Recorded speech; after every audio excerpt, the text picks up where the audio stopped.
கோவை திருப்பூர் மாவட்டத்தில் பிரதான தொழிலாக இருப்பது விசைத்தறி ஜவுளித்துறை. 1.5 லட்சத்திற்கும் மேற்பட்ட விசைத்தறிகள் இயக்கப்பட்டு வருகின்றன. 95% விசைத்தறிகள் ஒப்பந்த கூலி அடிப்படையில் இயக்கப்படுகின்றன. நேரடியாகவும் மறைமுகமாகவும் 2 லட்சம் தொழிலாளர்கள் பயன்பெற்று வருகின்றனர். விசைத்தறி நகரமான சோமனூரில் ஜவுளி சந்தை இதுவரை துவங்கப்படாததால் விசைத்தறியாளர்கள், ஜவுளி உற்பத்தியாளர்கள் நெருக்கடிக்கு உள்ளாகியுள்ளனர்.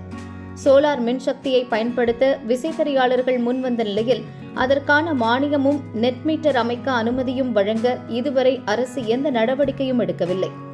இதுபோன்ற விசைத்தறி தொடர்பான பல பிரச்சினைகளுக்கு சட்டமன்ற தேர்தலில் வெற்றி பெறும் வேட்பாளர்கள் உரிய நடவடிக்கை எடுக்க வேண்டும் என கோரிக்கை எழுந்துள்ளது.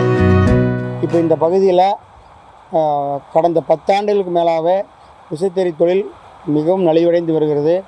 1 லட்சம் தறிக்கு மேலே உடைப்புக்கு போயாச்சு. பல இளைஞர்கள் இந்த தொழில் விட்டு வெளியே போயிட்டாங்க. ஒரு 30-40 வருஷமாக தொழில் பண்ணவங்க கூட வெளியே போயிட்டாங்க. என்ன காரணம்னா, மின்கட்டண உயர்வு, கூலி பிரச்சனை காரணமாக இந்த தொழில் மிகவும் அதல பாலத்துக்கு சென்று கொண்டிருக்கிறது. கூலி உயர்வு பிரச்சனைனால நிறையா லாபம் ரொம்ப குறைவு, முதலீடு அதிகம், லாபம் ரொம்ப மிக மிக குறைவுனால நிறைய பேர் மாற்றுத் தொழில் நோக்கி போகிறாங்க. ஆண்டுக்கு உயர கரண்ட் மின்கட்டண உயர்வு காரணமாக தொழிலே நடத்த முடியாத சூழ்நிலை இருக்குது. மத்திய அரசு சோலார் பேனல் அமைத்து, மாநில அரசு நெட் மீட்டர் அமைச்சு கொடுத்தா மட்டும்தான் இந்த தொழிலுக்கு உண்டான ஒரு தீர்வு அமையும். இல்லாமல் வருஷம் இதுக்காக போராடி இது எந்த விதமான பயனும் கிடையாது. உற்பத்தி நம்ம வர்ற கூலியில் பெரும்பகுதி மின் கட்டணத்துக்கே போயிருங்க.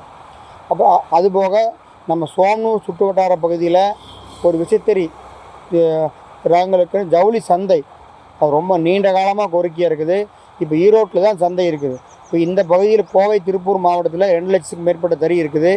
இந்த பகுதியில் ஒரு ஜவுளி சந்தை அமைஞ்சால் இங்கே பகுதியில் இருக்கிறவங்க தாங்கள் சொந்தமாக உற்பத்தி செஞ்சு வியாபாரம் செய்யறதுக்கு ஒரு ஏதுவாக இருக்குது. இது பல நீண்ட நாள் கோரிக்கை.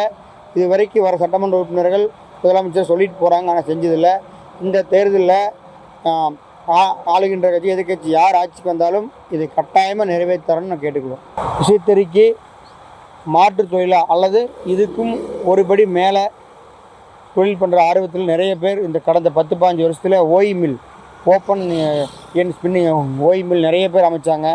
கடந்த 10 வருஷத்துலேயும் அது 5 வருஷத்தில் அமைச்சவங்க மின்கட்டண உயர்வு, அது மூலப்பொருள் விளைவுறு காரணமாக நிறைய தங்களுடைய மூலாதாரத்தை இழந்துட்டாங்க. நிறைய ஓய் மில், 90% ஓய் மில் கடுமையான நட்டத்தினால இப்போ மூடப்பட சூழ்நிலைக்கு 50% மில்லுக்கு மேலே மூடியாச்சு.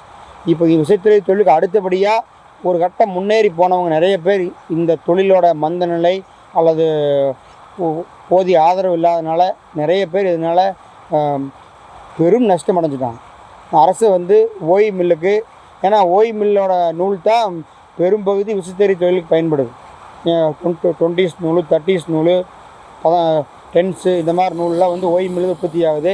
விசைத்தறி தொழிலுக்கு அது மிக சப்போர்ட்டாக இருக்குது. ஆனால் அந்த தொழில்துறையினர் மிக அதிகமாக பாதிக்கப்பட்டிருக்கிறாங்க. கடந்த 5 வருஷத்துலலாம் ஓய் மில் பெரும்பகுதி பாதிக்கப்பட்டதுக்கு காரணம் மின் கட்டண உயர்வு. இப்போ நெட் மீட்டுடன் கூடிய சோலார் பேனல் ஏன் கேட்குறோம்னா, இப்போ எவ்வளோ கரண்ட் உற்பத்தி ஆனாலும் அரசாங்கம் எடுத்துகிட்டு நாங்கள் நாங்கள் பயன்படுத்துகிற கரண்ட்டை கழித்து இருந்தால் தான் எங்களுக்கு அதனால் பயன் கிடைக்கும். நெட் மீட்டர் இல்லாமல் பகலில் மட்டும் சோலார் பேனல் ஓடுவோம் அல்லது பேட்டரியை வைக்கப்போ இந்த தொழிலுக்கு உண்டான நாங்கள் பயன்படுத்துகிற கரண்ட்டுக்கு அது ஈடாகாது. நெட் மீட்டருடன் கூடிய சோலார் பேனல் அமைச்சு கொடுத்தா மட்டும்தான் இந்த 2 ஷிஃப்ட் முறையில் இயங்குகின்ற விசைத்தறி தொழிலுக்கு பயனுள்ளதாக இருக்குது.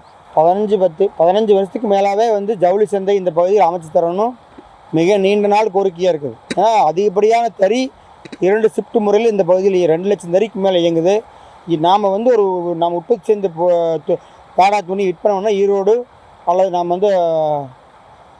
அகமதாபாத் இந்த மாதிரி ஏரியாவுக்கு விற்க பண்ணுவாங்க. இங்கேயே ஜவுளி சந்தை வந்தால் இன்னும் நிறைய சொந்த உற்பத்தியாக அதிகமாவாங்க. அவங்க லாபம் கூடும்போது இந்த தொழில் இன்னும் விரிவடையும். சட்ட பாதுகாப்புடன் கூடிய கூலி உயர்வு நம்ம மாவட்ட ஆட்சியர், அமைச்சர் முன்னிலையில் பேச்சுவார்த்தை நடத்தி வரும்போது சட்ட பாதுகாப்புடன் கூலி உயர்வு கட்டாயம் வேணும். பழைய விசைத்தறிகள், நாடா விசைத்தறி, நாடாவோடு இயங்குகிற விசைத்தறிகளை நவீனப்படுத்தி நாடா இல்லாத விசைத்தறியாக மாற்றுவதற்கு அரசு மானியம் கொடுக்கணும்னு சொல்கிறாங்க. ஆனால் அது ஒதுக்கின தொகை ரொம்ப சொற்பமாக இருக்குது. அனைத்து விஸ்தரியாலும் பயன்படுற மாதிரி அந்த திட்டத்தோட தொகையை விரிவாக அதிகப்படுத்தி அது எல்லாரும் கிடைக்கிற மாதிரி அதை செய்யணும். அப்போ வரும்போது ஆட்கள் பற்றாக்குறை வந்து சரி செய்யப்படும். நவீனமாக வந்து தறி பயன்படுத்தும் போது கோன் வச்சு ஓட்டுற மாதிரி விஸ்தரி நவீனப்படுத்தி தரணும்.